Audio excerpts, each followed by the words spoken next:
Okay, welcome everyone to our this very special Sparkle program, Senior Women in the Arts panel, a first of its kind inspired by SSTCI's annual Women in the Arts panel. We're doing our fourth one this Friday. I hope you can join us. So we're so happy to have such amazing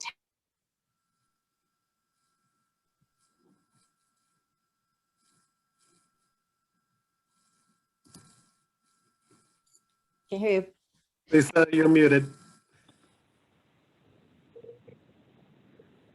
Our program is hosted today by poet and artist Neha Misra, who is also a member of our board, and also taking on some extra duties along with Doug, covering for me. I was stuck at a vaccination site. I just got my vaccine the last several hours. I thought I would have been out by now. I just got out, but I'm in Waldorf, Maryland, heading home now.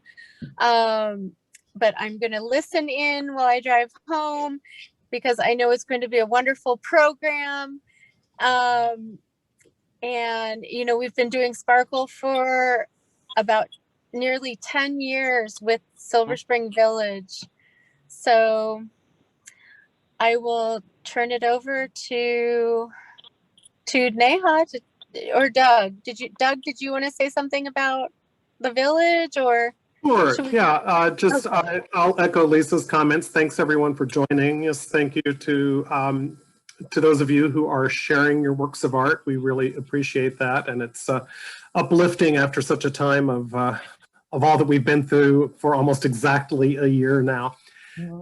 And, Silver Spring Village is a community organization that mobilizes and supports volunteers who in turn support older adults who wish to continue living in their homes and communities of choice in Silver Spring neighborhoods. And we do that through a very wide range of in-person volunteer supports, as well as about 700 social, educational, recreational events each year. Of course, for the last year, those have been on Zoom, and we're currently doing between 50 and 60 Zooms every single week. So if you'd like to know more about us, please feel free to reach out to me, or you can visit our website at silverspringvillage.org.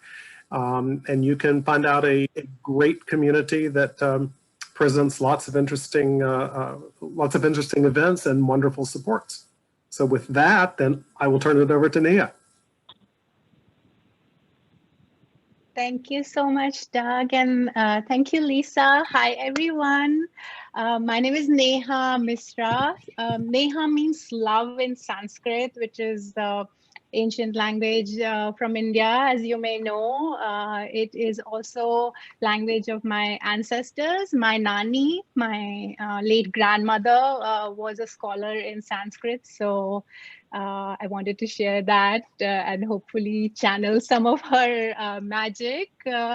And with love, I welcome all of you here today. I thought before we get into our virtual circle, it would be lovely to take a shared breath together, so both our body and spirits can be grounded from whatever we are coming from. And Lisa, please drive safe while you are listening into the program. So if you would, and if you can, please join me in taking 3 really deep and generous belly breaths that are visceral, you know, like,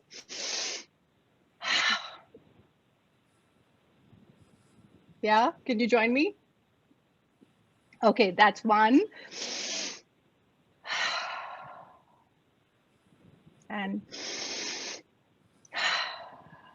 so welcome. I hope you will be present with us while you're present. And with that, I want to begin with a blessing from Joy Harjo, who, as some of you may know, is the current US Poet Laureate. She is also the very first Indigenous woman in America to become the US Poet Laureate. In her dedication, in her book, Conflict Resolution for Holy Beings, she has this beautiful dedication, which I feel is so appropriate. She says, "Bless the poets, the workers for justice, the dancers of ceremony and singers of heartache, the visionaries, all makers and carriers of fresh meaning. We will all make it through, despite politics and wars, despite failures and misunderstandings. There is only love. There is only love. So with love, it is my honor to welcome our featured artist here today. As I say each name, if you could wave, that would be great. We have with us doll maker Camila, Bryce, Laporte with us. Camila is a folk life specialist and community scholar who works with groups of people to help them rediscover the value of their story, their cultural traditions, and their community through the art of cultural documentation. Amongst Camila's most personally significant projects is her ongoing body of work with African American dolls and puppet artists. She was also recently featured in SSTCI's event, Caribbean Woman of Resistance, and shared her work in the studio. Next, we have with us mixed media artist Jamie Downs. Welcome, Jamie. Jamie has worked in mixed media non-objective painting for over 50 years, exploring themes of oneness and transcendence, search for her own personal archetypes. So really looking forward to seeing Jamie's body of work. And next we have with us poet Joanne Brownie.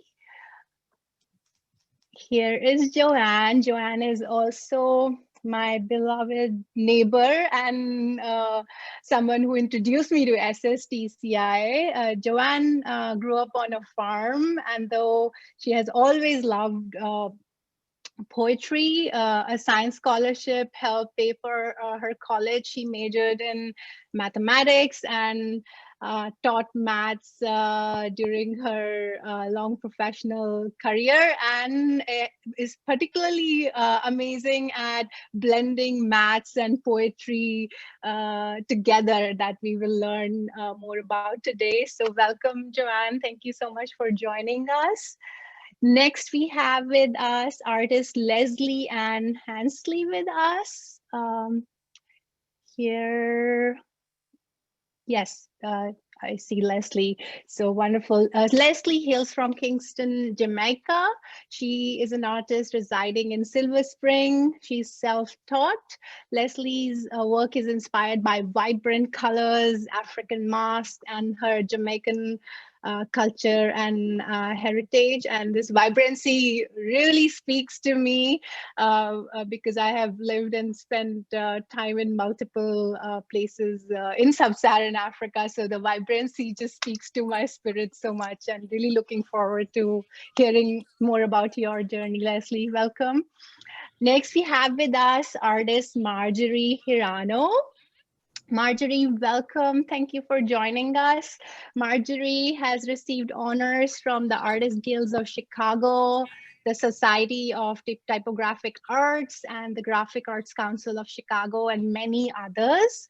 The present direction of her work began when she could no longer tolerate organic solvents used in the process of silkscreen prints, and began to draw her photo stencils with a complex matrix of pen lines and scratches, hoping to make color prints instead of elaborate multicolored ones she had been earlier producing. So we will learn more about Marjorie's work as we move ahead. Welcome, Marjorie. Thank you so much for joining us. And last but not the least by any means, we have artist Cynthia Farrell Johnson with us.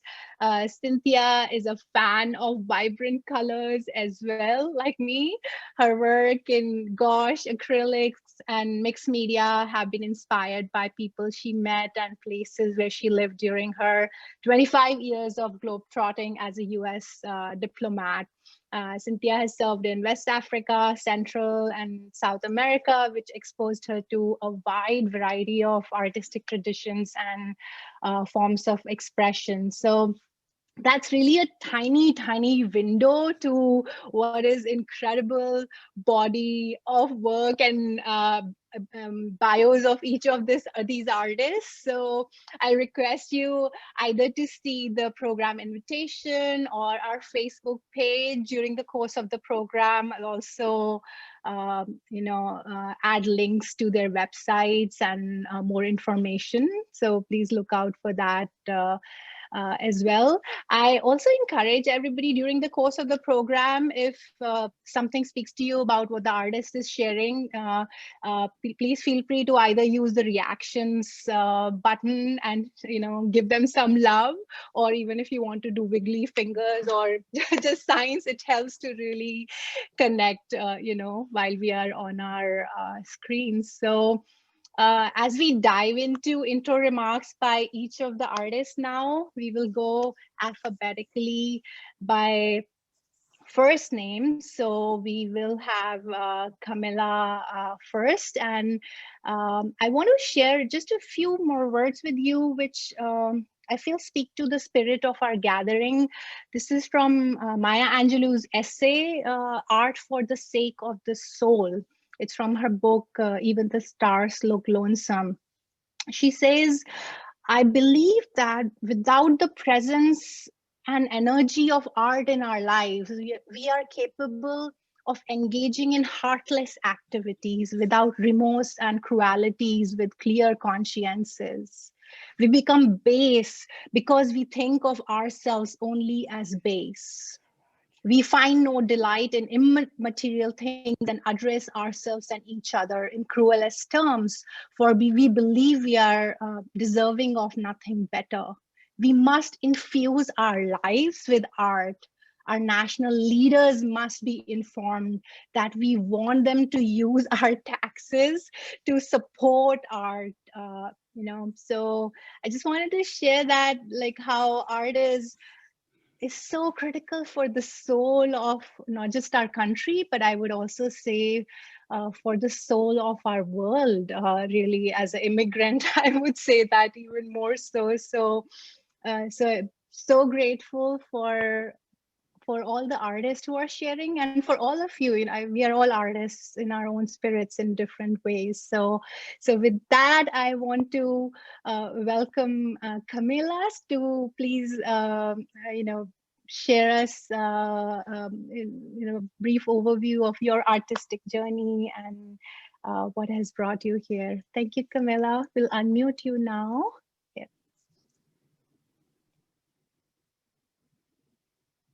Still muted.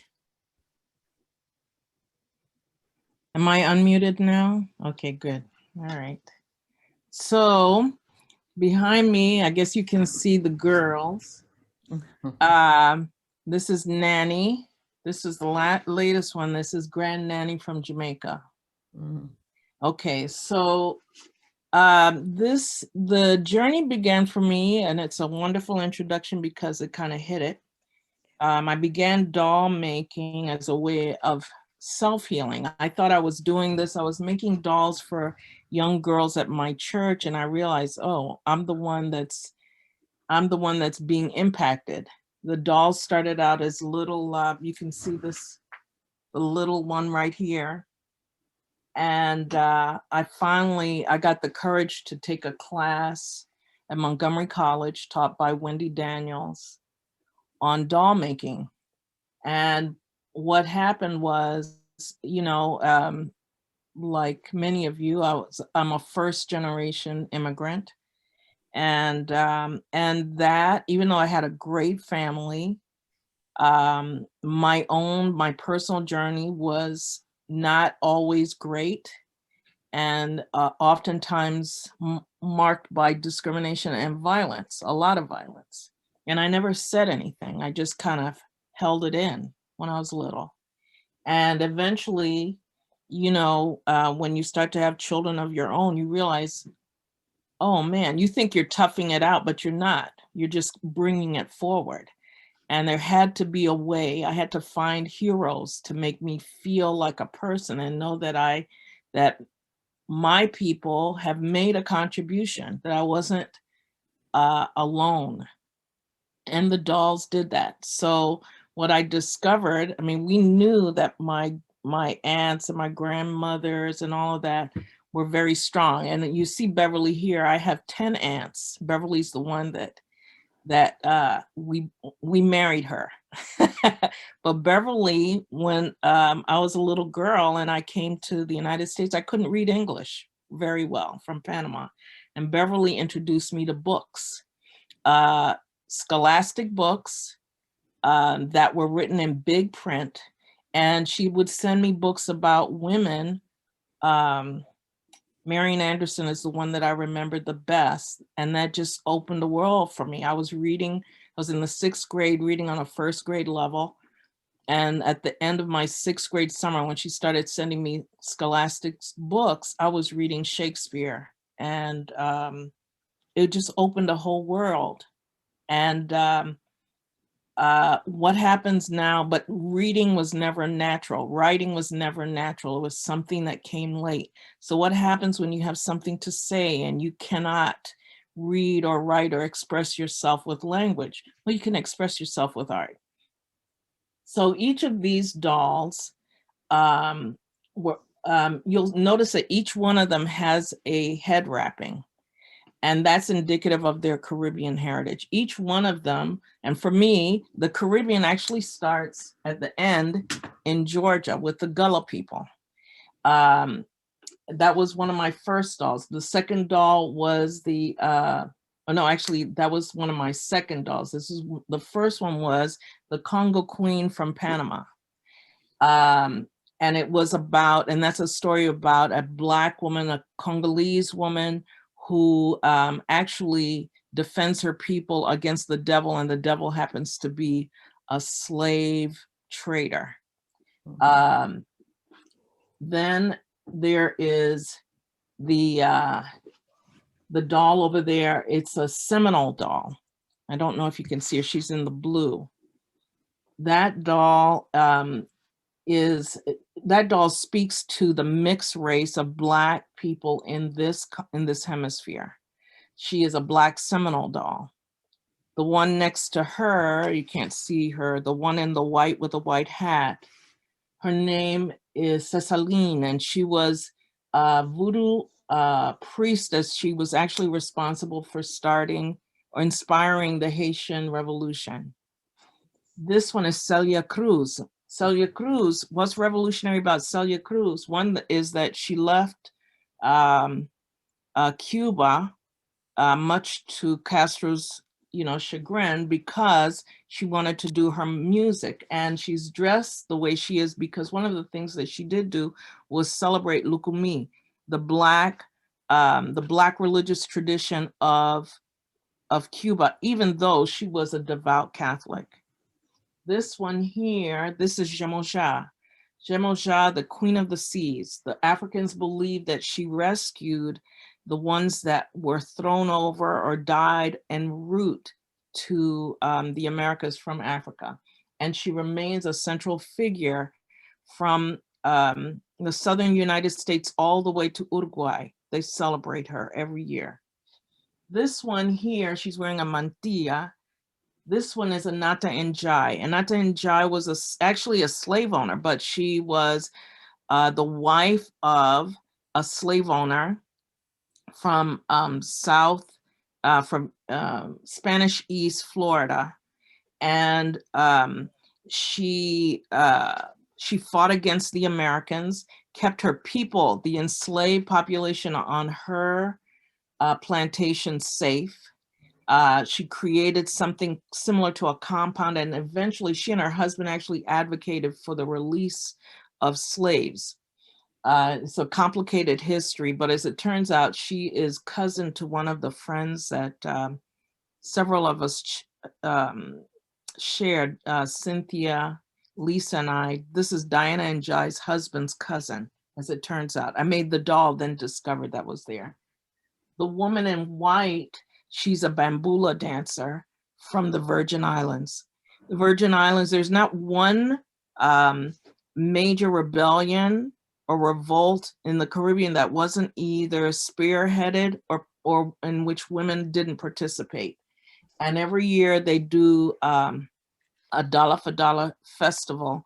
The bambula dancers celebrate Queen Kosia, who led a revolt for the coal carrying women of the Virgin Islands. They carried coal on their head and they wanted an increase in pay, and that increase, they won the increase, but the increase was only a penny. This one is Solitude. She's called the mulatto of Guadeloupe. And when Napoleon came into power, Guadeloupe had been freed of slavery. The slaves had been emancipated, but when the French came in, they wanted to reinstate slavery because now they were broke. So Solitude, who is also mixed race, led a rebellion. And she participated in a rebellion. Most of the Maroons and the people participating in the rebellion were hung or killed right away. She was pregnant at the time. They waited for her to give birth, and the day after she gave birth, they executed her. That's the baby that's represented there.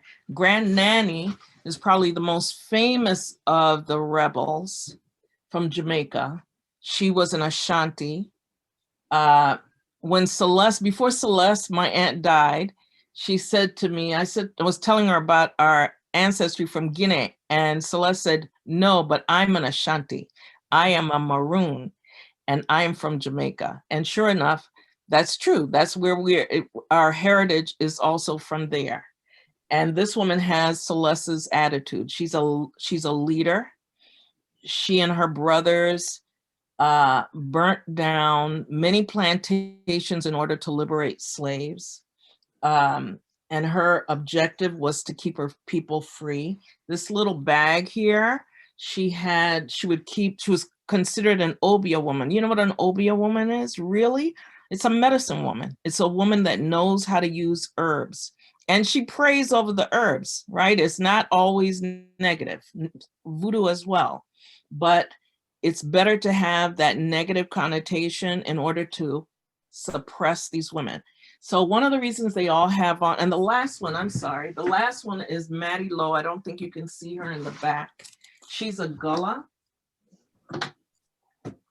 She just lost her cane. Maddie Lowe is a gullah. She's dressed, in traditional gullah wear. When you take off her hat, right, and you take off the scarf here,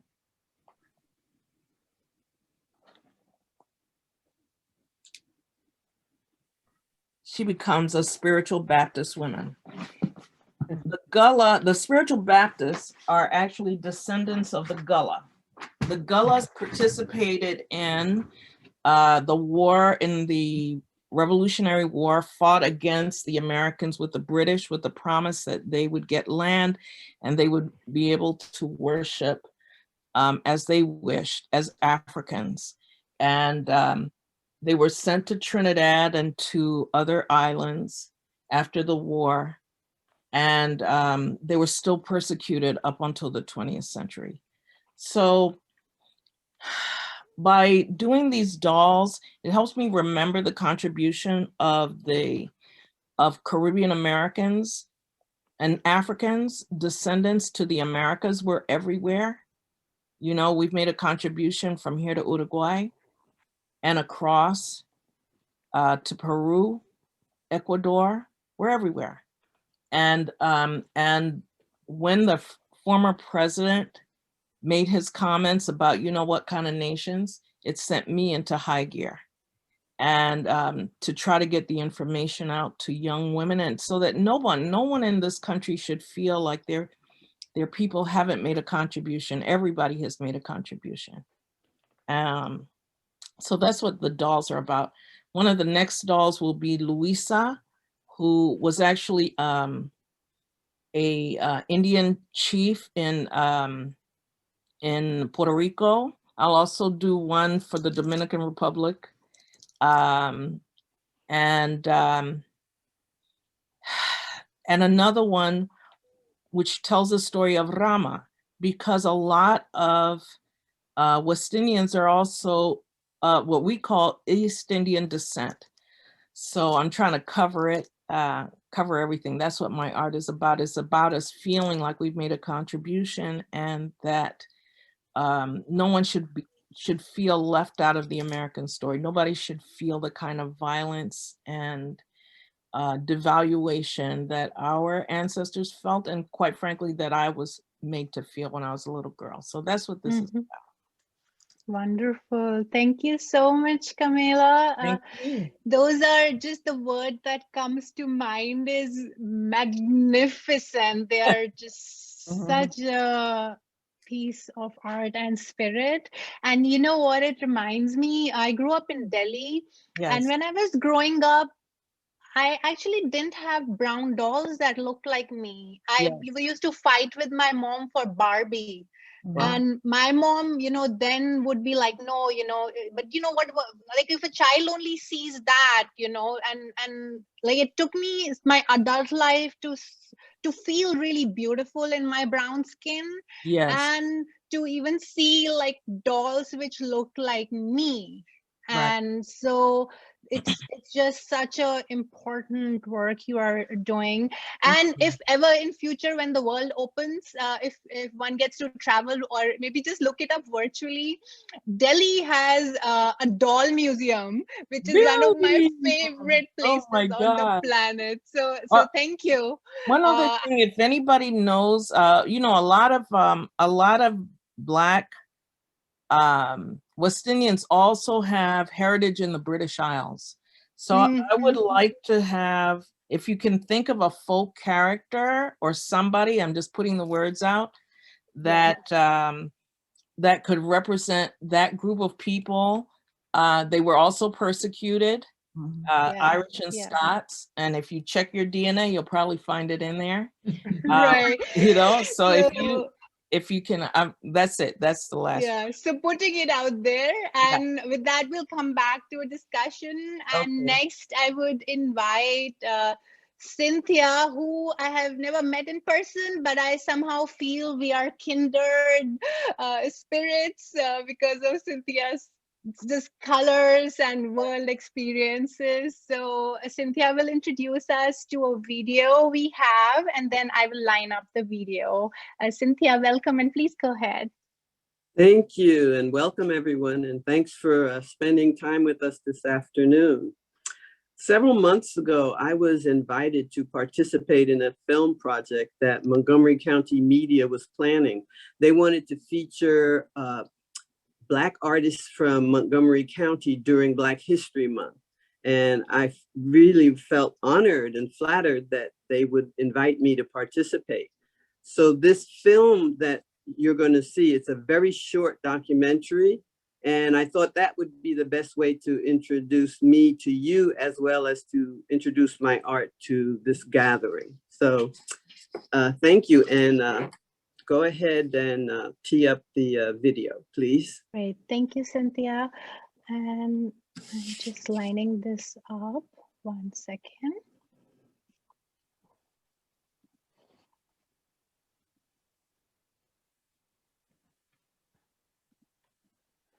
Can you all hear and see my screen? No. No? Okay. Let's see it.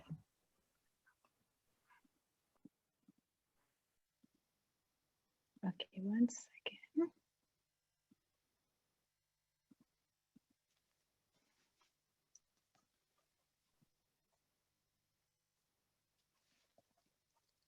Seeing it now. We're seeing it. We still don't hear anything. Yeah, there's no sound. Oh, there's no sound. Okay, just give me a second. You have to release the button on the. Okay, one sec. Let's see, where is Cynthia? Could you just back talk to a the little bit shield. more? I'll fix Lisa, go up to the my. shield, the security shield, and see what's behind that. I think that's where the I'll release is. fix up my sound. Cynthia, could you just share a little bit more? Just take a few minutes to talk a bit more Sure. about your work, and I'll fix my sound. Okay, thank you. Yeah, I share the Panamanian connection with Camila. My parents are immigrants from Panama. I was born here, and I was always interested in art, and my parents encouraged me to take classes and to explore creativity. So that started my journey early on, and I went to a high school, a vocational high school for commercial art, and studied advertising. And that's where I was introduced to gouache painting. And I really enjoyed the bright colors and the way it reproduced very well. So I show one of my paintings here, this one. Just one of the things that I like to do is think of cheerful scenes and use those to cheer people up. These days, we have so much that worries us. One of the best ways I feel for myself to deal with all of this is the creative aspect. And painting has always been an escape for me. I feel like I'm in another world when I'm painting, and it has a very calming effect. I also gain inspiration sometimes from things I see on social media, like this print that I did. It was inspired by a poster that a young lady had in one of the Instagrams. If you are tired of hearing about racism, imagine how tired people are of experiencing it. And so sometimes my artwork is just a reflection of what's going on in the community. Sometimes it's something I've seen, a scene that I've captured in my mind, and then I come home and try to create something, because my whole goal is uplift and to encourage positive thinking and also hopefully positive behavior. Thank you, Cynthia. Thank you so much. I think let's do another go at the video. I might have figured out my sound. My apologies. Okay, let's go. Share sound. Okay. Okay. Let's see if this is back. Yeah. Can you hear it now?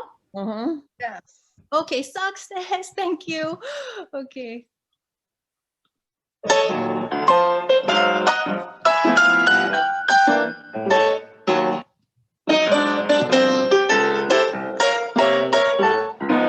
We're not seeing it though. See it. Can't see it. Okay, wait. One last time we'll try. Okay. One last time. I think this will work. It was there for a minute, but it went away. Okay, I think it'll come now. Let's see. I see.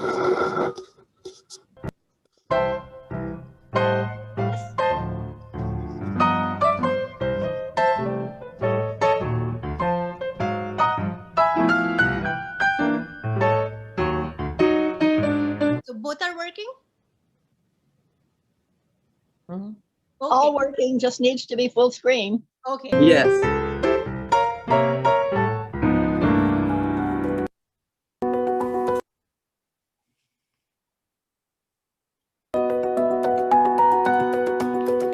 My name is Cynthia Farrell Johnson, and I am an artist, a visual artist. So I paint collage and do all kinds of stuff with fibers for a living.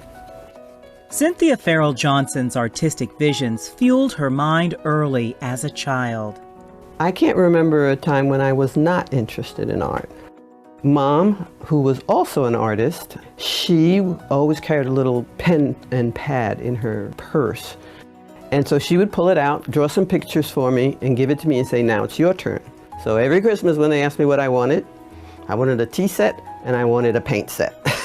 And I guess that kind of foreshadowed my future career as a diplomat because we would often entertain as a diplomat. Interesting how our early interests as children carry over and evolve. Johnson grew up hearing stories about her ancestral heritage, Panama and Barbados. Her young imagination took her to other lands. I guess it was my junior summer that I went to Germany and studied. And of course, when you're in Germany, you go to museums, you go to historic sites. So I became very interested in what it was like to live in another place and to see how other people live and understand that there were many different ways of being in this world. She found that knowledge among stacks of books. While working at Barnard College Library, a colleague pointed her to an interesting discovery: the U.S. Information Agency and Cultural Diplomacy's Minority Recruitment Program. She applied, launching her 25-year career as a diplomat. So in Africa, I lived in Benin and Ivory Coast, Côte d'Ivoire. And in each country, they have different artistic traditions. There are these things like these gold dust boxes and weights that are intricately carved and just beautiful. Patterns, all kinds of really fascinating patterns. And of course, the masks that everyone's familiar with. There are just so many types of visual arts, including applique patterns that are specific to each country's king. And kings influenced her art. She was tapped to illustrate the children's book, The Black King, filled with royalty, frogs, and other interesting characters. The fascination with bright colors. I've always liked bright colors, but when you're in a sun-drenched tropical environment, all the colors just pop. So a lot of my work has very bright colors.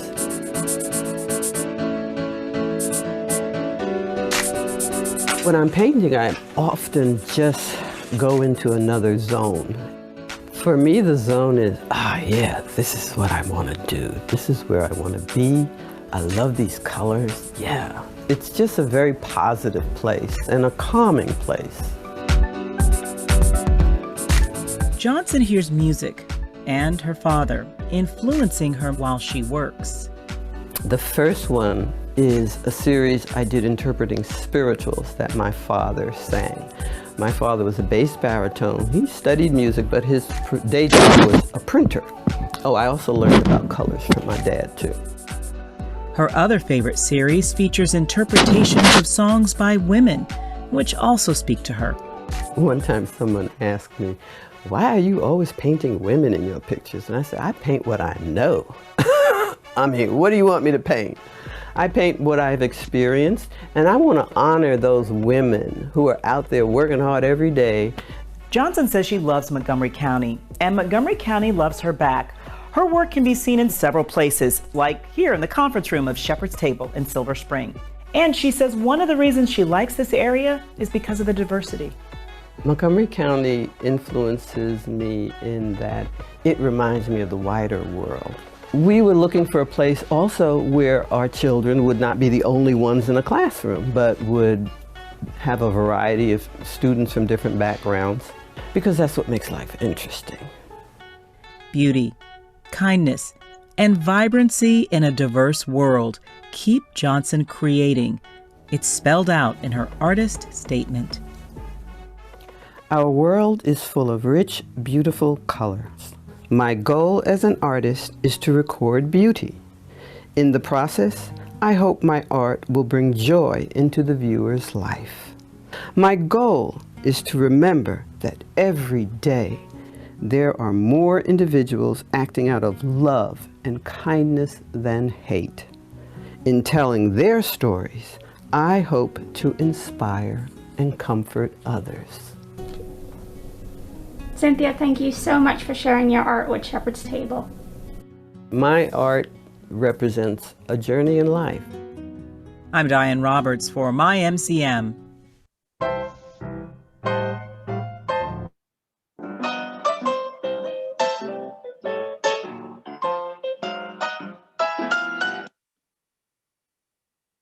Great, thank Thank you so much. And again, my apologies. Technology always tests us. So we are back. Cynthia, thank you. It was such a delight to hear you talk about beauty, vibrancy, kindness, because art is that. And we should also claim that along with so much grief and darkness, which is also a reality of our world, but also that we can unabashedly fully claim the joy in us and the vibrancy of colors. So really, really appreciate that. So we'll circle back, and next I would like to highlight Jamie Downs, who is with us. Jamie, I do have Hi. your images. Please let me know if you would like me to share them now or later. And Okay. just let me know and I'll put them on. Okay. And Okay, great. Great. But the richness of what I'm hearing so far today is so inspiring. I think my background is very different, but we all have in common, I think, that we're seeking beauty and joy, and the spiritual search, I think, is it's so important to me, and I'm hearing it in the rest of you too that are talking, Cynthia and Camila, and I wish I'd met you, and I hope I will soon. Let's see, when I went to college, I had made a decision that I was either going to go into music, art, or theology. And theology had no path then. There was no way that a woman could do that at that time. And I think I made the right choice. I chose the arts. And while I was in my painting classes, coming from Central Pennsylvania and not having a whole lot of exposure to arts in the world, I immediately the abstract expressionism, which I think is the place that a lot of the faculty members in the school came from. It spoke to me immediately because it combined all of those things. And I began a spiritual path to look for beauty and oneness in my paintings, hoping that it would be, there's a push-pull set up between knowledge and what you know about composition and so on, and the idea of action painting, and having work that comes from collective unconscious, and the whole Jungian idea that we all share collective unconscious, and the same kinds of visual images appeal to everyone on a spiritual search. So that really spoke to me. So I know you have some of the work that I sent you in Dropbox. And those I think would be what you would show first. When I went on this quest, and I did the same work, or the same kind of search and the same kind of work. I love it, and I still do it, and it's still my favorite. At the time in art schools, we were taught that an artist does one thing, that an artist does something and they do it in series. And if you're a serious artist, that's what you do. And your work follows this one series, this one path. And I bought into that for a long time, and it would still feel like a betrayal to me to stop doing it. But eventually I reached a point, and I can tell you about that, but where I realized I could do whatever I wanted. I was an adult. I could make my own decisions, and I didn't have to listen to my college professors anymore. But the work that I think you can show from Dropbox shows the first direction that I went into for, from the time I went to college in the late 60s, early 70s until about 2000. So I guess, yeah, you could show that one. Well, actually the one, image 5654, you could start with that. The two more over with the orange and the blue, back one. Sorry. This? With the orange and that one, yes, that one. I thought this would be easier than sharing screen, but I'm sorry, it makes work for you to do. Oh, no, it's that's what I'm here for. Okay. Well, if you can link on that one, I think that this one is a painting that I did in the late 60s, early 70s. And it's one of the first paintings that I did, very large. Can you open it or Sure. double click? Can you see the No, we just see the box with all the little, oh, really? Okay, let's see here. probably if you double click on it. I'm going to start this again. I'm going to stop and start.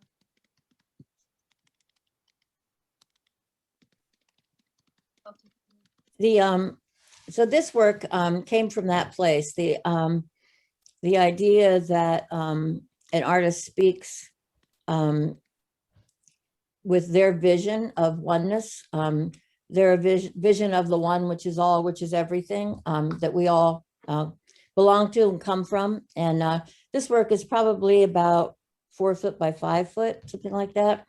And you can see that very early, I developed this sort of Trinity kind of image with at least 3 circles and upward, you know, a Trinity kind of setup with circles and an upward motion, which is characteristic, I think, of all the work and also bright colors. So I'm just beginning my search here, but it's been mixed media from a very early time. So the top is kind of a wash. The light green is a very, I would work at that time on primed canvas and unprimed canvas, which would, you know, the paint would react very differently on them. And so I would just prime parts of the canvas where I wanted that kind of image. So anyway, if you want to move on then to another one from that group. Sure. Yes. I have an appointment tomorrow. Doug, could you mute everybody else?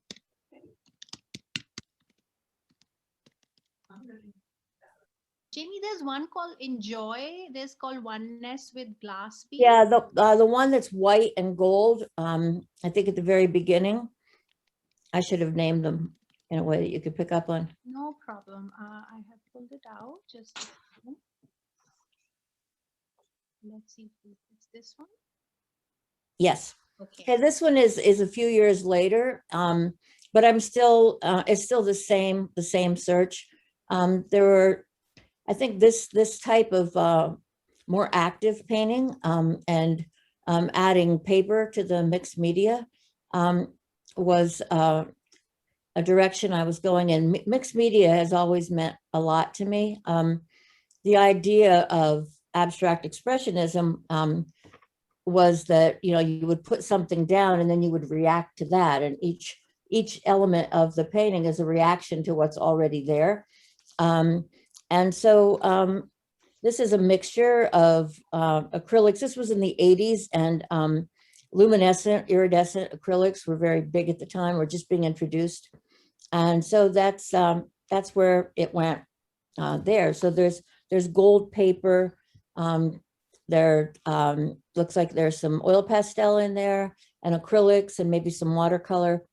So I always use whatever I can get my hands on. You just have to remember that oil is last, because once you use oil, you can't put other things on top of it, or water-based media on top of it. Okay, and then next, if you go to the large triptych, it's gray, and there are 2 images of it. One is just the triptych, and that's what's a quadriptych, and one has a person in it. Mm-hmm. So those 2 would be next. Okay. I'm just trying to take you on a sequence, a path. This one? Yes. Okay. So this was at a show I had at Artists and Makers 2 years ago, but this was a fairly early piece too, probably in the 80s. And each panel, they're hinged together, and each panel is about 4 feet by 5 feet. And then the piece on the floor is actually, it has legs so that it can come up upright. And the first times I showed it, I had pillows and flowers that were also painted around to connect it to the floor as a natural outgrowth of the floor. It's a lot of different mixed medias, but I loved working large, and I would love to work large again. The problem with working large is, what do you do with it when you're done, and how do you store it?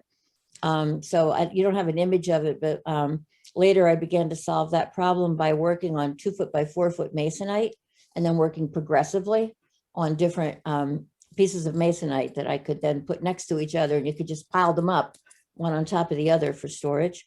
There's another image of this which has a woman in front of it, standing in front of it doing Tai Chi. Oh yeah, I remember that. Yeah, this is one of my best friends, and she's a Tai Chi master, international male and female. She's one, and this is, you can see the pillows in this one. So, and you can see cloth around the bottom, so that it's connected to the ground. And I had some paper hanging pieces. You can, well, I can't show you now, but when I can show you later, that were paper that I printed on and then made into like a hanging sort of lamp kind of paper piece. And I had those this particular day. I had the paper pieces. We were living near the woods, and I had paper pieces throughout the woods, and then this set up outside. And it was just a natural outgrowth of the spiritual quest that I was on for my friend to do her Tai Chi in and amongst that work. So, and then I'm not sure, is there one more maybe? Yes. And one more in that group. And then there's the stuff that people down here, I guess, know me for, if they do, is very different from this cut. Now, this one is probably 6, 8, 10 years old. I don't remember exactly when I did. Oh, there are two more. And here, you know, the mixed media is taken to a little bit more of an extreme. I was teaching actually in Prince George County, and my students wanted me to teach them how to work with tissue paper. And I had considered that kind of old fashioned, but I thought, well, I'll give it a shot. And I really like the results. So it's the same kind of spiritual quest, the same oneness. There's not really, I guess if you look, you could see probably a trinity in there, but there's the one main circle in the center. And from a material standpoint, the texture you see there is a bead glass medium that Golden's makes. So I play with all kinds of things. I have a painting above me right here that I actually just found some Martha Stewart crackle medium, and I'm using that. So if I find it and I like the color, I usually use it. I was a photojournalist for a while, and then my husband and I did a folk music magazine and folk music and folk art magazine. And then I realized that the best thing for me, I think, was nonprofit management. So that's what I've done most of my life, is arts nonprofit management. And I ran an art center in the Poconos for 10 years where we worked with multi-generational groups. We worked with at-risk kids. And we had a Medicaid funded program where children were sent to us by psychiatrists, but we didn't, we had general public children too, and we didn't identify any of them. And we had a number of artists. We had an African artist who did sculpture and music and all the things that African artists do. We had some old-timey musicians. We had two computer art sections. We had metalworking and photography. We had a library, and I know I missed paper making. We just had a lot of artists, and the kids could choose who they wanted to work with. And we had after school programs, and we had summer camps. And when kids were off school, we had them, come to the center. I ran that center for 10 years. Could I just request you to wrap in another minute? I just want to make sure all our artists. Okay. So at any rate, after going through all of that, or during that, I decided after using photography and Photoshop to move on to a very different kind of work. And so that's, you have a couple of those, I think, that you were going to show before I sent you the Dropbox. Let me pull those out 1 second.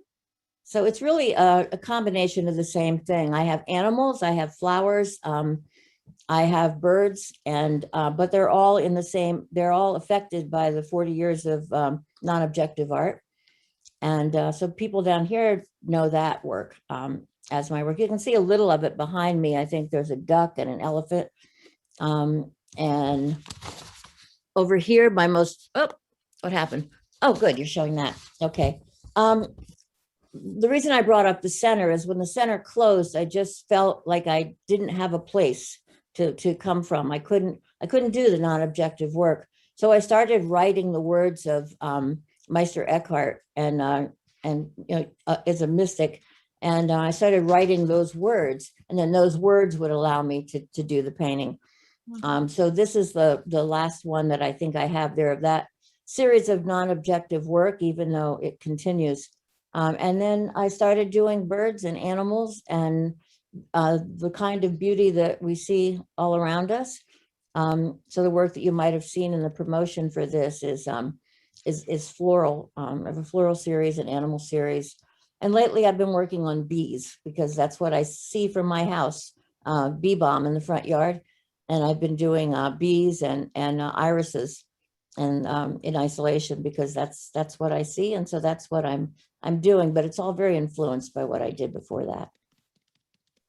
Great, thank you so much. And thank you for taking us through the visual journey. And we'll come back on the other side for more discussion. Thanks a lot, Jamie. Next, I invite Joanne. Let me find her. Here she is. Yes, and Joanne, should I pull your PDF right now? In about a minute, once I start. Me too, yeah, go ahead. I will be introducing the 3 different poems, so I think you'll know when to do it. Thank you. Can everybody hear me okay? Yes. Okay. I want to chatter a little bit about my writing process. For me, writing is part of discovering what I think. It's as if some of my thinking happens in my fingers, and as I write, I discover and my thoughts take form. And of course, there's revising. I don't think the thoughts perfectly at first, but I gather them together. And I don't know, I mean, a little background about me before I start to read poetry. I grew up on a farm, but I was part of a family that valued education. So I went to college. I got a scholarship for mathematics. So even though I loved to write, why math was what I studied, I became a math professor who writes poetry. And I still, I have a blog that combines those 2 interests. Part of my exploration will be illustrated in this first poem, where I've mentioned a little bit about how there are several parts to me, and the title of this poem emphasizes the dividedness of a person. It's called "A Woman is a Gallery She Can't Stop to View." And if you would post that, Neha, why I will read the poem, but people can see it and follow along. Okay, 1 second.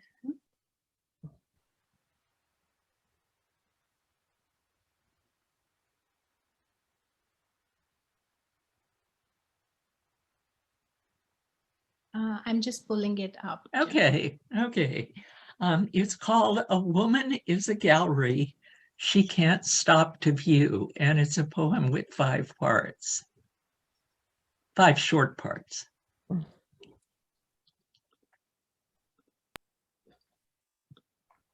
Yes.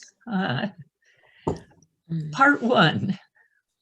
One summer evening in the 80s, an interview with Jackie O. "What's your greatest achievement?" "I'm proud that I stayed sane." "What lies in your future?" "To learn how others see me." Part 2. So it's come to this. Sitting under a tree in a state park in Oklahoma, I find a seashell, pick it up, and hear a voice. You are just like me. Everyone's met someone from out of town who says, my friend X in Baltimore is just like you. Same hair, voice, and posture. Even your gestures are the same. I want to meet my double, to ask her, does your body hum beneath your thoughts? Am I an easy imitation? What's the cost of being me? Part 4. At family reunions, my uncle shows old films. Restless me before the camera, darting, stopping. Young, natural, more lovely than she knew.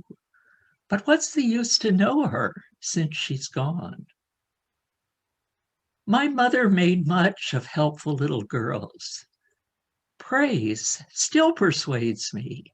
I work hard for words withheld. On the road from my house to hers, a truck covers me with shadow. The rim of darkness against sunlight reminds me how things disclose at borders with their opposites. I weave a blanket of words, prepared for everything unknown.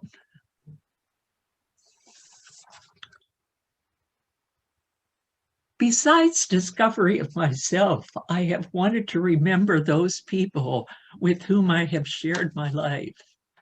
One of the important people here is my mother's mother, my grandmother, who spent a lot of time with my family after my father died. And this poem includes mention of a tradition that I learned while doing some mountain hiking. A tradition that hikers use to combat the shrinking of mountains due to the falling of rocks caused by gravity. The helpful remedy is to carry a stone to the top of the mountain. Carry a stone to the top of the mountain. And so here is a poem that celebrates my grandmother, Carry a Stone, written for Anna Maria Waka Black, 1869 to 1957. Bring your grandmother back with a story. Dream a story. Dream it as you tell it, gathering others to enter the dream. Make the dead say, here are the raisin cookies I baked for you. Get out the checkers and let's have a game. Grandma taught me to bake bread. Do it without thinking, she said. Punch and pull. Let your mind make music. Run, spend. Salt the dough with sweat from your palm. Don't be tight with butter. Don't mix too much. 3 dresses are enough, she said. 2 every day, 1 dress up. Get rid of things or spend your whole life tidying up. Polish your chair daily with a woolen cloth. The wood will soon be velvet. To improve the world, carry a stone to the top of the mountain. Concealing is the greatest art. Pretend to be free. If I go in the car today, I may die. But today is a good day to die. Grandma said, death is like being in a book on a library shelf that nobody's reading. I don't think so. Death is not finishing the book. You are most beautiful before you die. That is the story of my grandmother. During my years of writing poetry, I have taught a number of classes. mostly to non-poets, a group of high school students at a science museum, a class of adults in a library, and so on. One of my favorite poetic suggestions, and it probably stems from my math background, but a suggestion for beginners, is syllable counting. A sonnet, for example, has a syllable count of 10 syllables per line for 14 lines. But with beginning students, it's nice to start with something simpler than a sonnet. One of my favorites is the Syllable Square.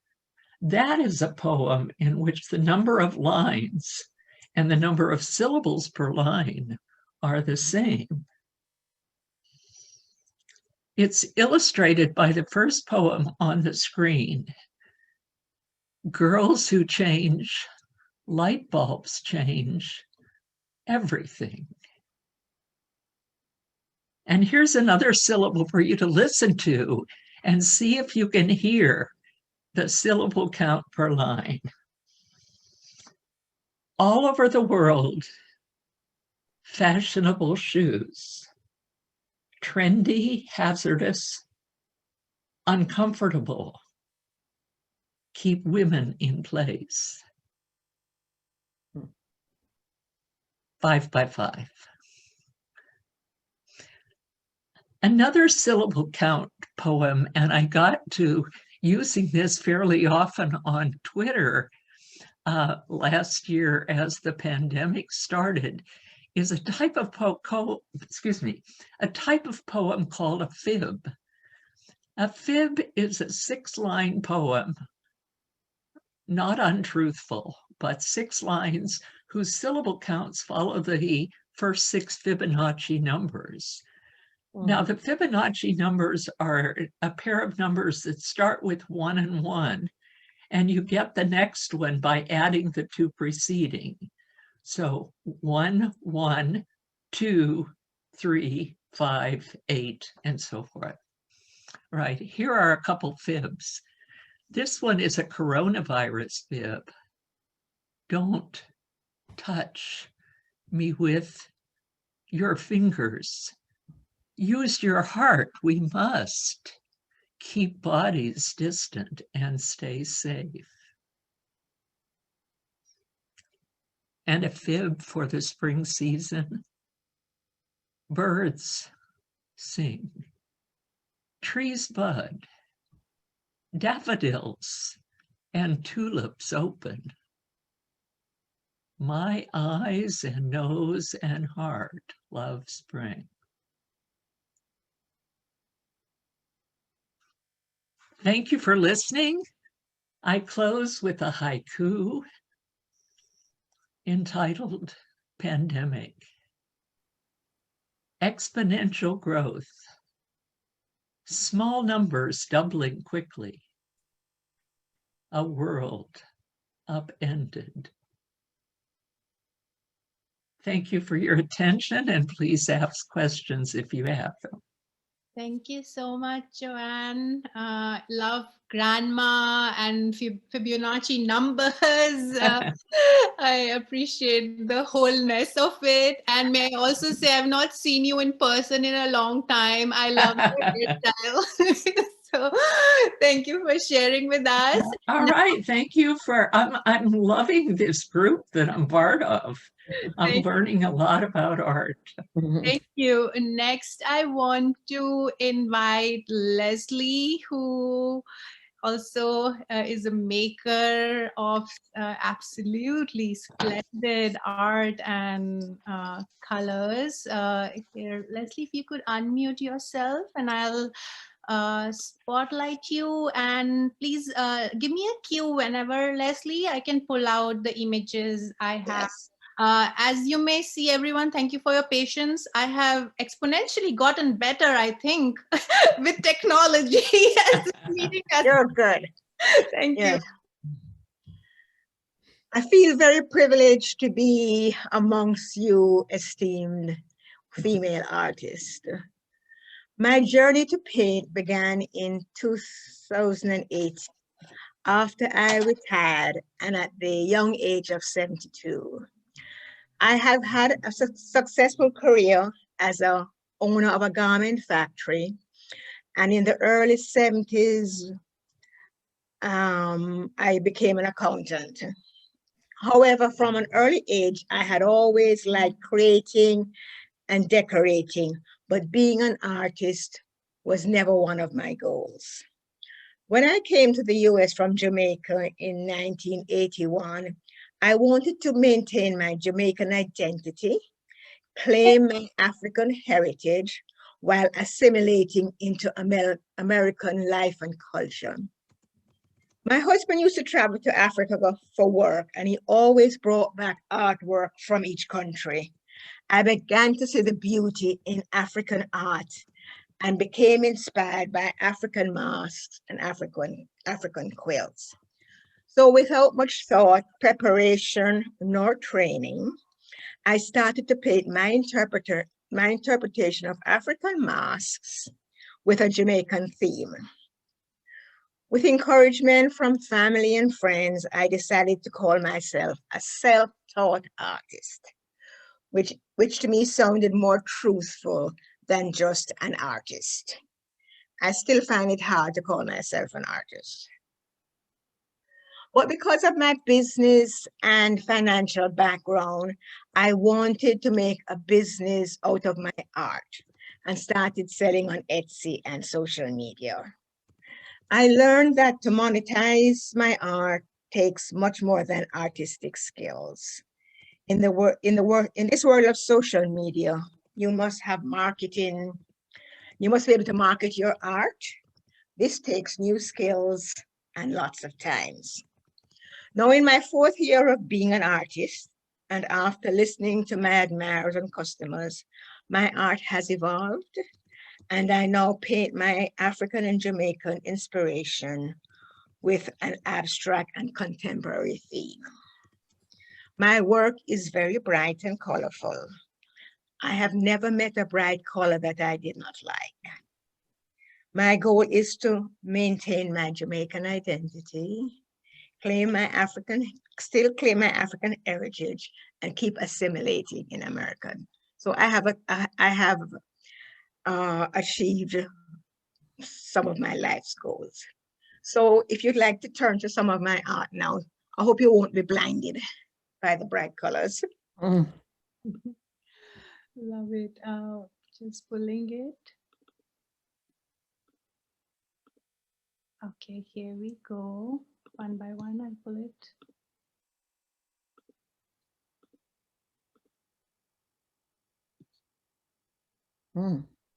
This is my latest painting, and it's called Brethren. Brethren in Jamaican Rastafarian means my brothers, means everyone. And here you can see all the faces, and they're all different colors, but we're all one. And if we learn to respect each other, we can commingle together. Next one. Coming up.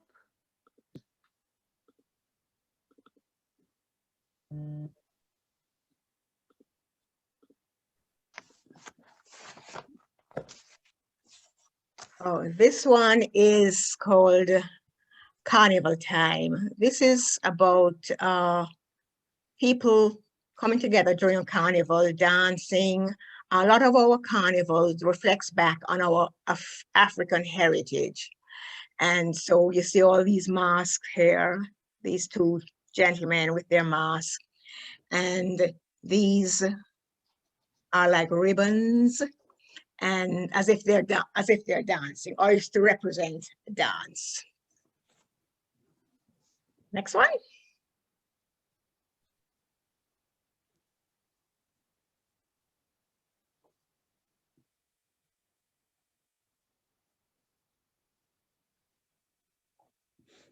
Okay.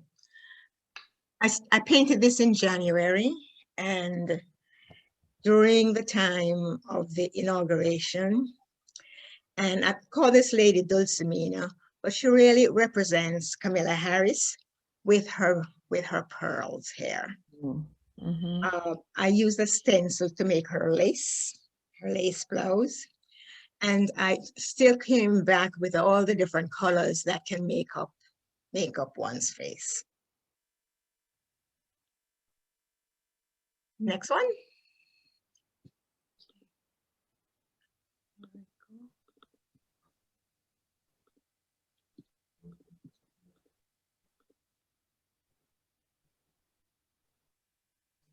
Oh, this one is another carnival one.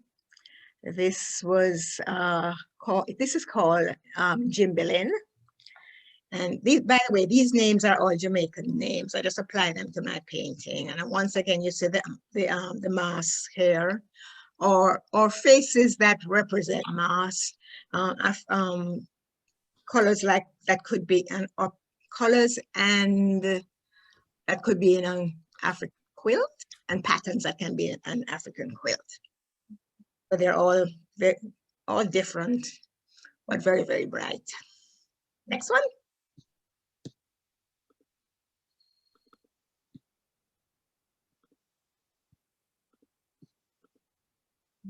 Yes. Oh, this is one of my favorites. This is called Pasa Pasa. Pasa Pasa means, so what?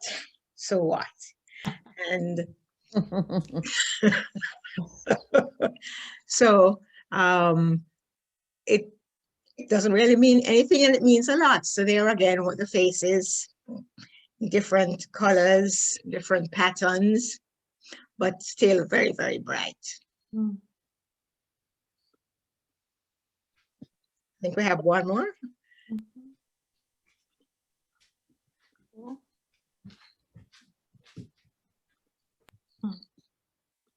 Oh, this is Rona 2, not Rona 1, Rona 2. And I was painting this in last year during the second surge. I did the first Rona in April, and then this is the same. This is her coming back again. Here she is hiding from us, but still very present, going all over the world.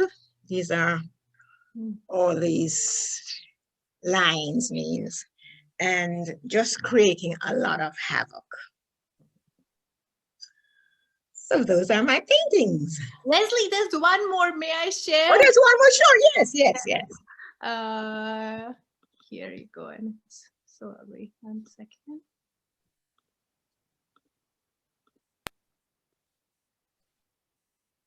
Okay, this is You, Roy. I was painting this beginning of this year, and this is a very, very famous Jamaican reggae singer. And at the time he was sick. And I just thought that I would just paint him. It doesn't look anything like him, of course, because I really can't draw a face very good. So I just decided to represent him in one of my paintings. And he has since died. He was one of the major reggae singers. Thank you. Great. Thank you so much, Leslie. You know, the energy and vibrancy of your paintings is so incredible. And I studied physics in my undergrad, and you know, the law of energy is that energy can neither be created nor destroyed. It can only be transferred from one form to another.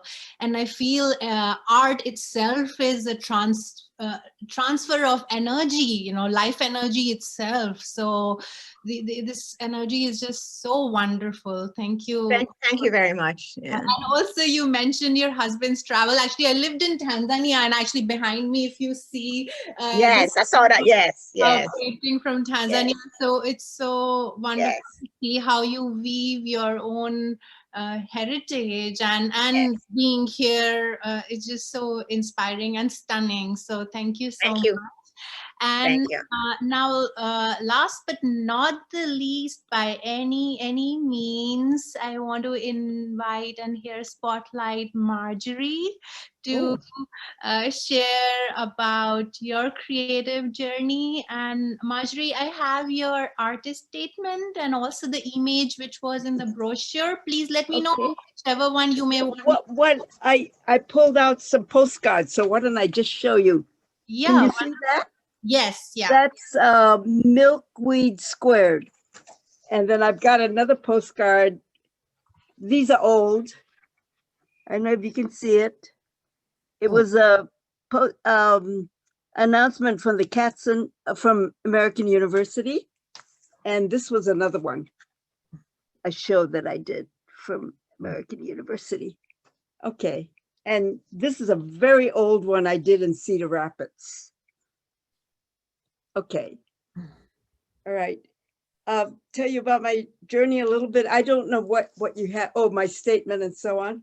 Well, I started out because my family liked scholars. I started out as a history and English major. And in my sophomore year, I walked into a design class. And also there was, I think a junior year, there was a visiting, there are lots of visiting professors, painters that come from to Hawaii because they like being there. And one of them was Joseph Albers from the Bauhaus. And I changed majors. I mean, I got a BEd, but I changed majors, and I then went to Chicago to the Institute of Design and did printmaking, and then was a graphic designer, but that was kind of iffy. So I got my first teaching job at Rosary College with all nuns. I had been in a graduate school with all males, and so these were all nuns, and it was interesting. Then when we moved up here, I got a job at American University, and I stayed there for about 3 decades. And I'm still with a group which has dispersed this year called Group 93. There are 3 emeriti professors and alumni, and we exhibit at the Katzen. So, okay, I don't know what you have. My statement? Where is she? Yeah, should I pull your statement on the screen? Yeah, you could do that. Yeah, okay, let me do that. Okay, here. Oh. Yeah. Okay, can you read that? Yes. Shall I read it? The present direction of my work began when I could no longer tolerate, or I used to be abstract expressionist to begin with, tolerate solvents used in the process of making my silkscreen prints, and began to draw upon my photo stencils with a complex matrix of pen lines and scratches, hoping to make one-color prints instead of the elaborate multicolored ones I had been producing. The results were disappointing as prints, but the stencils themselves intrigued me when I transferred layer upon layer on drawing paper, then superimposed geometric shapes upon them. And I used magic markers, pen and ink pencils, began modeling the surface, creating odd spaces and strange juxtapositions and elusive luminosity. This more than engaged me for a number of years as images that I could not control kept appearing. I worked on refining the process, then added color, non-toxic color. The variables and possibilities multiplied, providing many avenues of search. During one sabbatical year, I took black and white and color photographs of plants in nature preserves and botanical gardens, then spent several months immersed in enlarging them by hand on a grid. The very mechanical nature of the process allowed me to recognize a much deeper level the universal rhythms and vitality of the organic forms. When I superimposed these drawings and began painting with watercolors, I was often drawn to playing with fields of color rather than thoughtfully organized compositions. And sometimes I seem to be out of control and in touch with something outside myself. The geometry reappeared to the end of the year, providing me with resistance and a shift of perspective. Okay. Any questions? Thank you so much. Marjorie, may I also pull the piece from the that you had in the brochure, if you want to speak a bit about the depth it has? Okay, I don't know what you have, but why don't you pull it out? Okay, let me show it here. God, that's a real old one. I don't know where that came from and how you got it. It's beautiful. Do you want to share about it? It's timeless. Do you want to share a bit about it? Beautiful. It's very, it's when I first got ill and began playing with forms. That was eons and eons ago. And I don't even remember this. Where did you get it? I don't remember. From the brochure. I think we'll have to follow the investigative trail to Lisa, I think. Oh, I have no idea where that came from. Anywhere there, I think there are, some of the forms are from plant forms. I don't know. Because I also, a student of mine came to help me organize my basement, and we pulled out pictures I did one sabbatical, and they were a football player. So I have no idea where this came from. Beautiful. It's timeless and beautiful. So thank you so much for sharing with us. And I know you mentioned, Marjorie, earlier, the one behind you that we see, you mentioned that. So Oh, yes. Yeah, I had, that's from plants. And then I kind of put geometric shapes and began playing with the forms and the rhythms and so on. Yeah, I worked that way for a number of years. So thanks a lot. So really appreciate all of you sharing and showing about our journeys. So we'll enter into a circle of questions and sharing. So I thought maybe we will take a moment to deep breathe again, and of course at any point feel free if anybody wants to take a walk or have a bio break. So we're entering into a circle of questions. So if our audience, if you have any questions, please type them in the chat box, and we can, if you have them for a specific panelist or a more generic question, you are most welcome to ask. One question I wanted to ask was for Cynthia. Cynthia, since you travel and your life as a diplomat took you around the world, I wanted to ask how, through your movements, how did your art journey evolve? I find that so fascinating. So, and now being still, symbolically and literally being still this last year in the pandemic, both movement and stillness, how that has influenced you, if you would share a few insights with us. Sure. My art journey, when I went overseas, the first thing one of my friends told me, she said, okay, now, when you go out there, if you want to take someone's picture, don't be rude. Ask permission, because some folks may not want you to be taking their pictures. So I decided, rather than go around asking people to take pictures, I would just do little drawings and sketches in a little book I had to remind me of things that caught my eye. And I call those postcards to myself. And I used those to come up with paintings that were composites of things I had experienced and seen in my travels. And so each country I went to, I enjoyed getting to know the visual artists and other creative people in the community. Actually, it was part of my job, but I did it because I wanted to anyway. And so that also would influence, because I would see someone's technique or see and experiment with some of the things that I observed. Fast forward to coming back to the States, I kind of did the same thing, going to museums and galleries and meeting artists. And so many of the artists I met were very generous with their time and giving advice. So I continued with the day job, but worked on after hours and on weekends, continuing to try to capture the world around me and what I observed.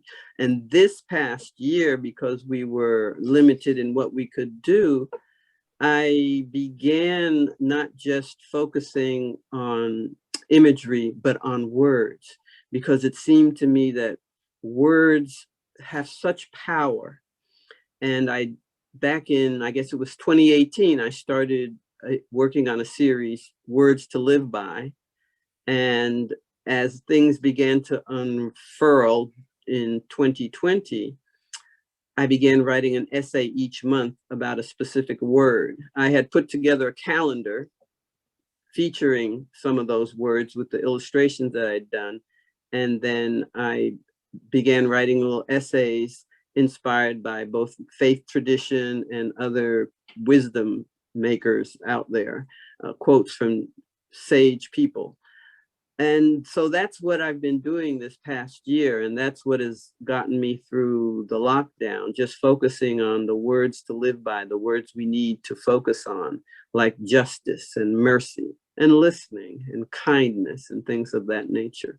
Mm-hmm. And does that answer? Yes, yeah, of course. Yeah, thank you. And actually, I have, Cynthia, your, if I may pull for everybody, because you had sent me the images on justice and listening. Maybe I could just share those. Have them 1 second here. Here, I'll just pull one of these here, just so everybody can see. Here, yeah. Yes, and that one is a favorite word of mine, because I remember early in my career, I can't remember who, but one of my mentors said, you have 2 ears and 1 mouth, so you should listen twice as much as you speak. And I found that to be excellent advice. Right, right. And then I wanted to pull this one more you had shared with me, just to make sure everybody gets to see this also here. When I started the series, one of the things I did was look the words up and just try to see how many different ways the word could be interpreted, because that's the other thing. And with justice, there were just so many different ways of interpreting justice. Mm-hmm. So I wanted to include that in the piece.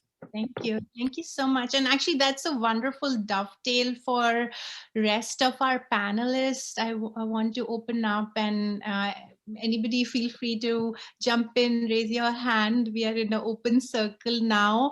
How has, particularly last year, how has it impacted you? And in the context of your art, how has it changed? Has it evolved, both over the years, but this strange year that we have lived through? If any of you have any thoughts to share, would love to hear. Can you hear me? Yes, yeah. The thing about doll art, and I assume with the other ones too, is that one of the great doll artists in this area, it's a woman by the name of Francine Haskins, another one, Deborah Grayson. And I was having a hard time doing the dolls, and Francine Haskins put her finger on it. She said, each doll has a spirit, and whatever you're feeling is coming into that doll. And because it's human-like, right? You have to be particularly careful when you're making a doll and what you're feeling. And Deborah Grayson, when I was interviewing her for something, she explained the ritual, because a lot of artists are empath. They're picking up energy from other people, from circumstances, but they are definitely picking up and transferring energy. And when you're dealing with the human form, you don't want anything negative transferred. So she explained her ritual to keep herself calm, to do this thing. I think all artists felt the need to express themselves now because it was so much negative going on. But how do you express negative without transferring negative? So everybody has their own ritual. I had a ritual. I speak to the dolls tell me what they want to wear. I embrace the dolls. I give them life like you would a parent, you know, like you're parenting a child. And I'm sure it's that way for other visual artists, but this year taught me to be really careful about the energy that I bring to my art, to be conscious about what I'm doing. And it's more about the people who were in office than the corona. Corona just added to it. I had to be careful. There was so much negative going on. I wonder how the other artists felt.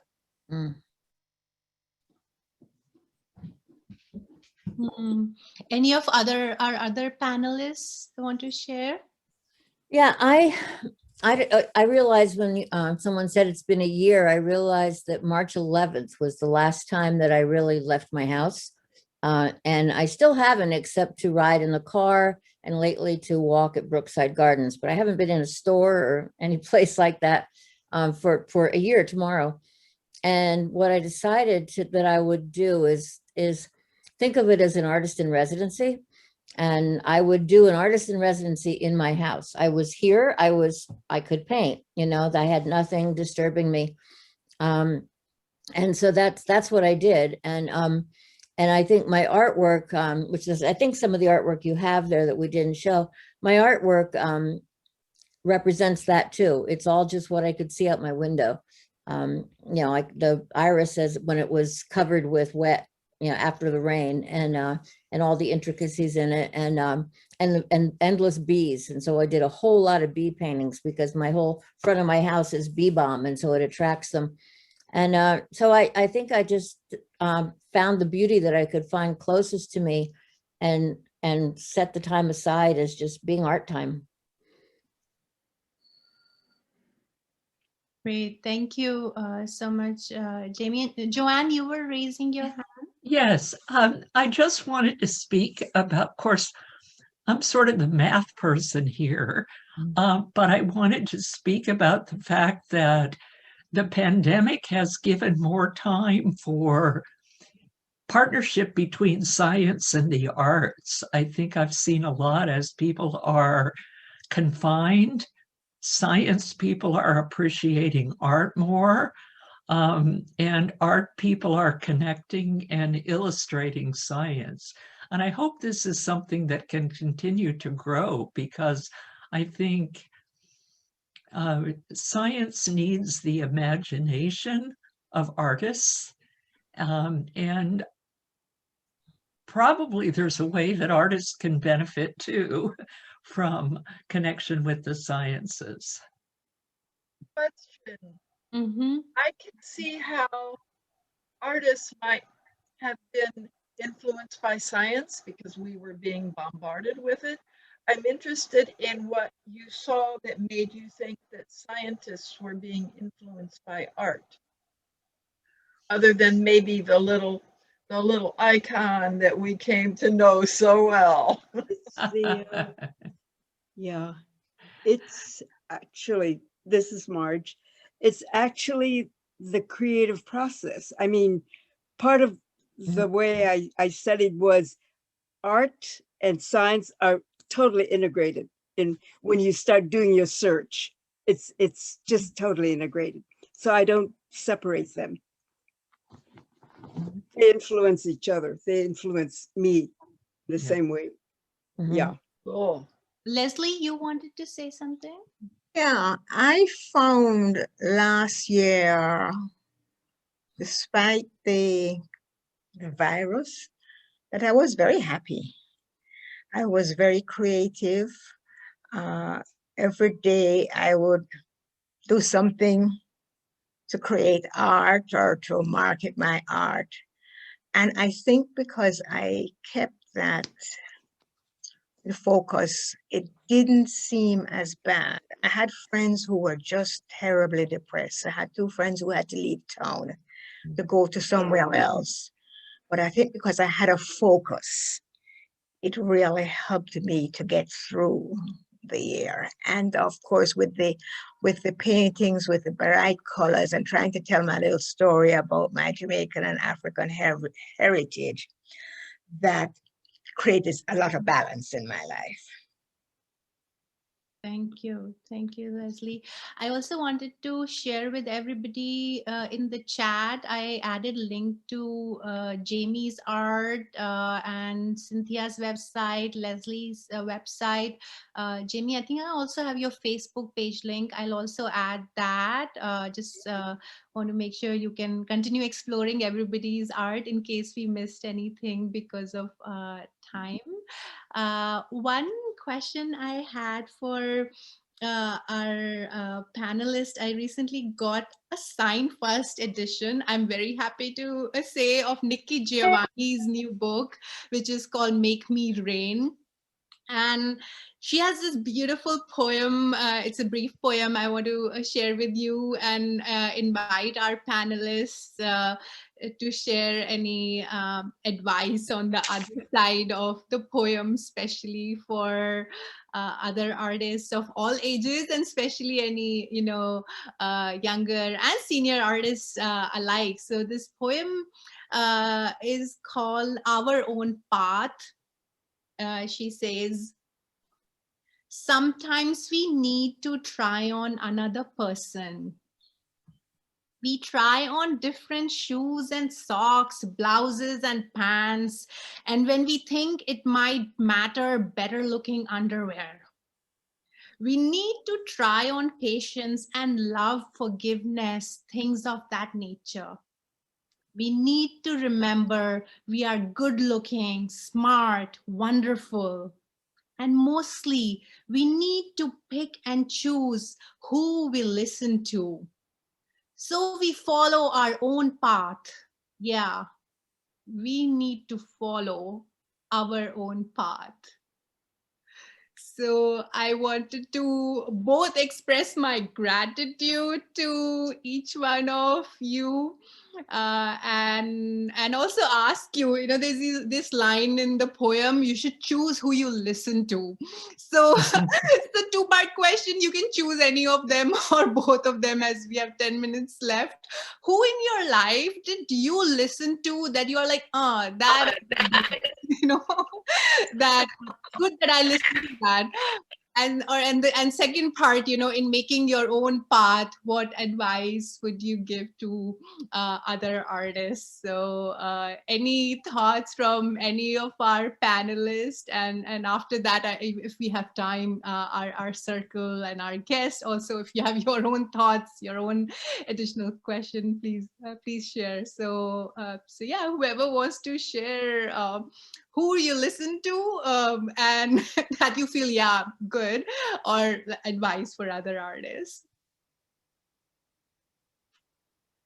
Joanne, yes. Well, I can start by referring to the poem about my grandmother. She was somebody that I listened to as much as I listened to anybody. My mother was a strong candidate to rebel against, and I'm grateful for her strength in that regard. It helped me to be a stronger person because I had to fight. So, but my grandmother was a good model for me. Thank you, Joanne. I was going to say that my elders, both my parents, were wonderful role models for me, but also other people that I met on the journey who encouraged me and introduced me to other artists, gallery owners, people who could give me good advice. And so because I grew up with my grandmother living in the family with us, I've always enjoyed listening to the stories our elders tell us. And they came up in a different world, but they give us a window on where we've been and often give us inspiration for where we can go. So that's what has kept me going all these years. Thank you. Thank you so much.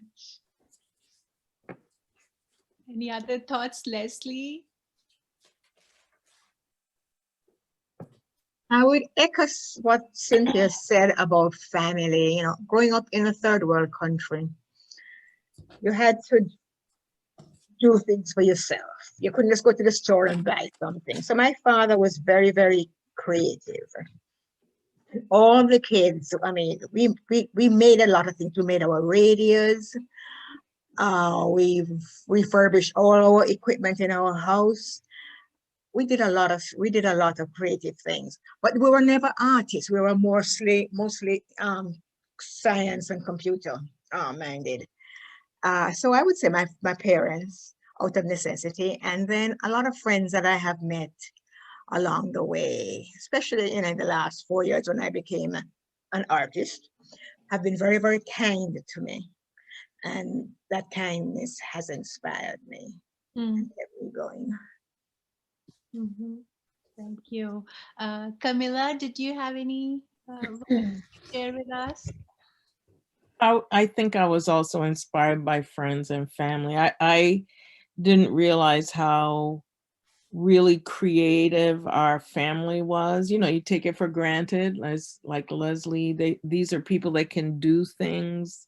I think all of us grew up in that time where everybody could do something, and that's very inspiring, very empowering, you know, to whether you're growing up on a farm or in a third world country or something, and you watch people create something out of nothing. And I didn't think I could do it. I wasn't sure I could do this. And I just started doing it. And I realized that this was coming from something and that you're being driven by something, you know. So it's always fascinating to be in a panel like this and see how people handle concepts and color and words. I mean, all of you guys are so inspiring to me. I mean, I have to rethink what I'm doing, you know. I very much appreciate being with you. Wonderful. Marjorie, did you have any thoughts on inspiration or advice? I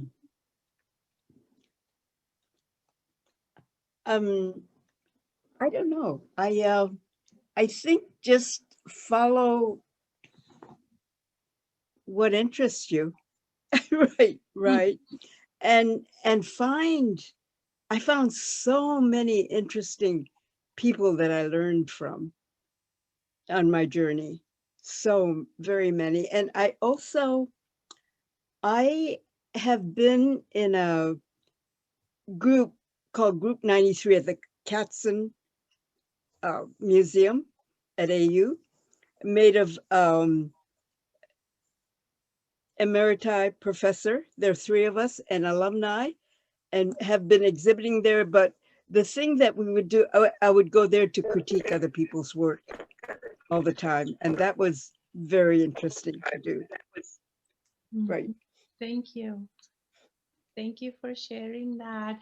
So could I just add one more thing? Of course, yes, please. To be fearless, because there have been a lot of times when I looked at something and said, oh, that looks interesting. I don't know if I can do that. And I just said, well, I'll just try and see. And if it doesn't work, it doesn't work. So sometimes we have to really just be fearless. So many people have said, oh, I'm not an artist. I'm not creative. I can't draw a straight line. I said, we don't need you to draw a straight line. Just go with the flow, experiment, try something. You don't know what you're going to come up with. You might surprise yourself. And also, being creative isn't limited to visual arts. Culinary arts, fiber arts. I like to crochet and knit and all of that stuff. I mean, there are just so many ways of self-expression. And so the problem is, when we were in kindergarten, they said, if you don't do it like this, you're not an artist. And they beat creativity out of most of us. So you have to push back and say, well, I'm just going to go for it and just try different things. So that's my advice. Be fearless. And one of the things